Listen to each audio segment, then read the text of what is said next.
Morning guys, this is a quick and dirty video on the topic of buying a used Land Rover Defender.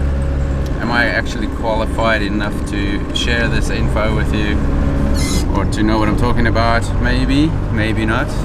In the last 10 years we've owned two Defenders, a 90 and a 110 TDI.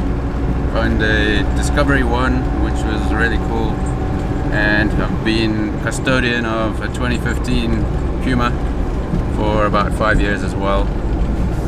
So I have a bit of a breadth of experience. Also, this is our daily driver, so this is our only vehicle, so it needs to be on the road all the time. Luck of the draw, it's pot luck.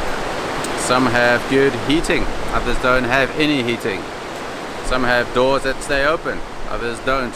It depends, you'll never know. It's a hand-built car. It does have its unique issues with that. What you're looking out for? Rust? Yeah, it's aluminium, I know.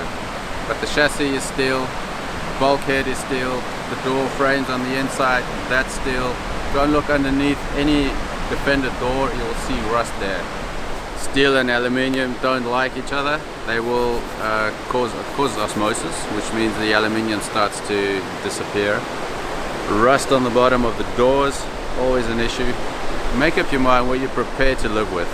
I mean, all Defenders will have rust somewhere. The other side is oil leaks. It does leak oil. Not all of them do. The newer ones are better in that because they're less old maybe. You will have oil leaks on your driveway. If you can live with that, great. There are two camps in Defender land. You have the work trucks and you have trucks that are only running around the cities, and they're really cool vehicles in that.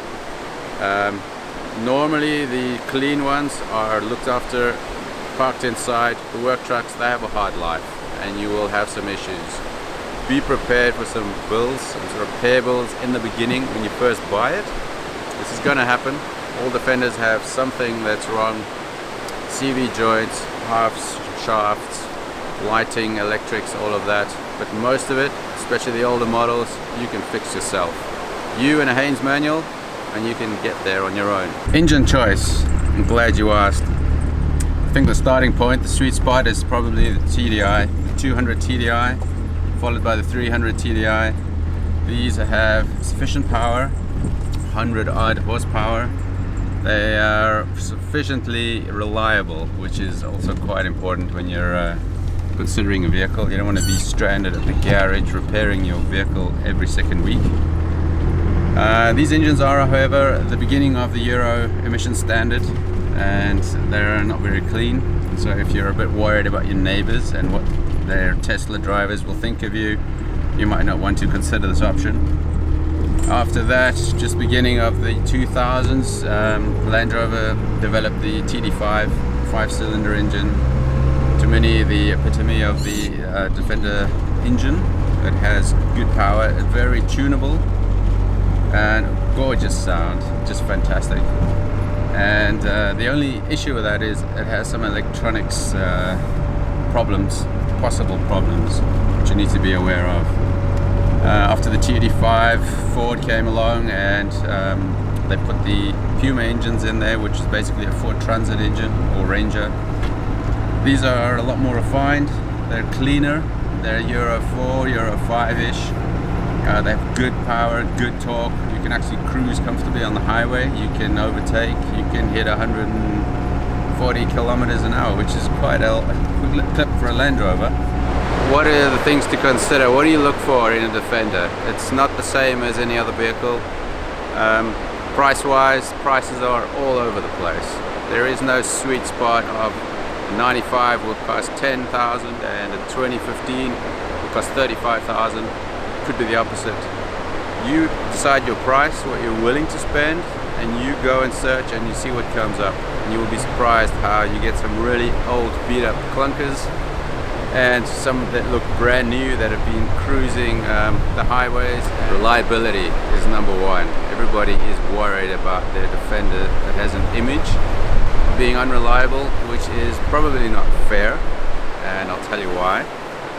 Our 2015 Defender, which I drove for 5 years, 100,000 kilometers, 60,000 miles, 0 defects. We replaced a pair of brake pads on the front, and that's it. Original tires, no worries at all. It doesn't even leak oil. Keep that in mind. Our old 93 has done a lot more miles than that, about 3 times the amount. It has its problems. It does leak oil. Most Defenders do, not all of them. Think about that when you are considering one. I would say they're reliable as any other vehicle, and considering what they get put through and the amount of punishment that you put them through, I think they hold up pretty well. Allied to that, or probably the inverse of that, is build quality. The original design was good, it still is good. They didn't change it much for 60 years. I think the biggest change, they put coil springs under here to replace the leaves. For the rest, not much has changed, right? Which says a lot for the original design. The implementation might not have been that good, considering it's the British industry, industrial times, British Leyland. There was no investment money, nothing to develop, and no research, all of that, which is a real shame. So the design remained unchanged, which is the appeal of it. So there's a lot of, what's the word, opposites, I guess. Because they didn't invest in it, they didn't change the design, and because the design wasn't changed, it's kept its appeal. Okay, cost of ownership, another one. I don't know, I can't speak for that. I do a lot of these things myself.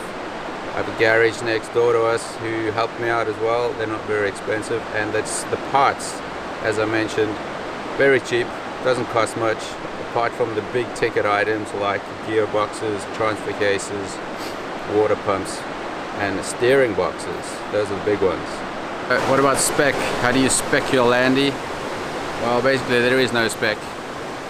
It's one engine, one gearbox type. You didn't have any choice in the matter except for the color. What you can do, what you can have, is air conditioning, which in the newer models is quite cool because the dash has changed. In the older dashboard, it was at the bottom at knee height, which kind of cramps your already cramped seating position. Electric windows, which on the newer models was available, which actually I find quite handy, and central locking. And that's about it. So you don't have to worry about looking for the right spec, because all Defenders are basically the same. You have different wheels, you can have bull bars and all of that stuff put on. If I was you, I'd look for a bog standard plain Defender, be it a 90 or a 110 or a 130, which hasn't had too much done to it.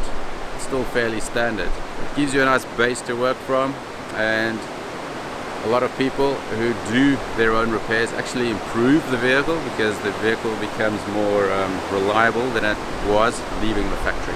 What I want to say to you is go for it, man. Get out there, get yourself a Defender. You won't regret it.